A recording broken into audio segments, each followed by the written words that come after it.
Ganda ay naglabas ng isang maikli ngunit makahulugang post sa X, dating Twitter. Kasunod ito ng pagpapakilala sa kanya bilang bagong brand ambassador ng online shopping platform na Shopee.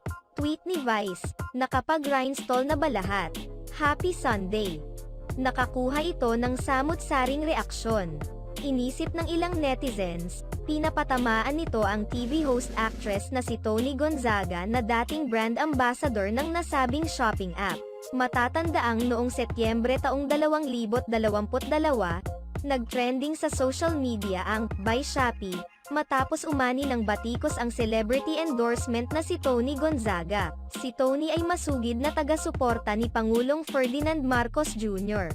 Nagdulot ng kontrobersya ang pagkuha kay Toni bilang endorser dahil binigyan ito ng kulay politika ng ilang netizens.